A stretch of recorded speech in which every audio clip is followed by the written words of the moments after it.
Human rights activist and public affairs commentator, Mahdi Shehu, has condemned the Council of State's decision to exclude the detained leader of the indigenous people of Biafra, IPOB, Nnamdi Kanu, from the list of Nigerians granted presidential pardon, describing the move as insensitive and unjust.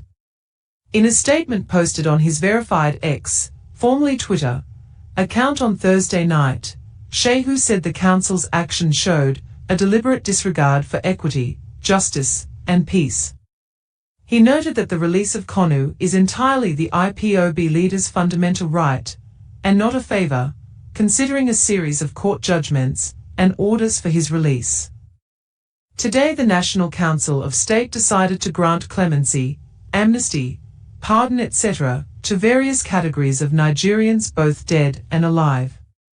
Shockingly, surprisingly, scandalously and deliberately not a single mention or reference was made about Mahdi Kanu, he wrote.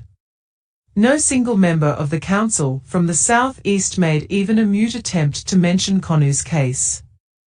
They were all silent as if destroyed by Tinubu's thunder, lightning and political tsunami. Shehu argued that Kanu does not require a pardon because he has not been convicted of any offense, insisting that the Attorney General of the Federation should have been directed to terminate his prosecution. For the avoidance of doubt, Kanu is not a candidate for clemency, pardon, amnesty, pity or compassion because he is not a convict, he said. The Council of State should have directed the Attorney General of the Federation to terminate Kanu's trial by way of nolle prosequi. The activist also criticized what he described as the hypocrisy of pardoning militants and insurgents while keeping a political agitator in detention. Moreso when people who had taken arms against the state, destroyed national assets, killed, maimed, incapacitated both foreigners and citizens are moving around freely with armed guards, some elected as lawmakers, others occupying public offices, many more influential government contractors and consultants. Yet many have been granted different classes of national honor, he stated. Shehu said that ignoring Kanu and excluding him from the clemency list means Nigerians are not ready for peace through dialogue. If Boko Haram killer groups, Niger Delta killer networks, and killer Fulani militias are being pardoned, compensated, trained, and integrated into communities, then the release of Kanu has graduated to a right, not a favor, he said. The National Council of State, chaired by President Bola Ahmed Tinubu, on Thursday approved the granting of state clemency and national pardon to scores of Nigerians, including the late Herbert Macaulay, literary icon Nnamdi Kanu, former military officer Major General Memon Vatsa, and 9 Ogoni activists executed under the Abacha regime. The move, according to the government, was aimed at promoting national reconciliation and healing, particularly as Nigeria marks 25 years of uninterrupted democracy.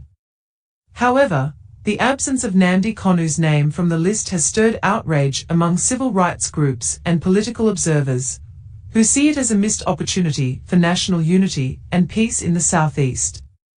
Meanwhile, human rights activist and former presidential candidate of the African Action Congress, AAC, Omoyele Sowore, has announced plans to lead a #FreeNamdiKanu peaceful march to the presidential villa in Abuja on October 20th, to demand the unconditional release of the IPOB leader.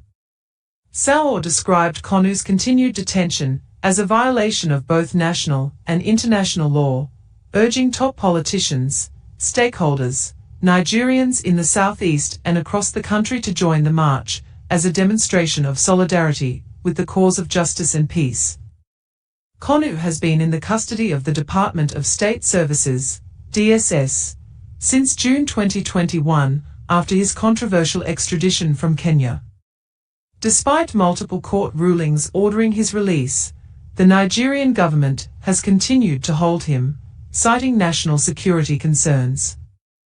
Shehu's comments added to growing calls from civil society, religious leaders, and political groups urging President Tinubu to use his powers to end Kanu's prolonged detention as a gesture of national reconciliation. Stay tuned for more updates. Stay tuned and have a blessed day.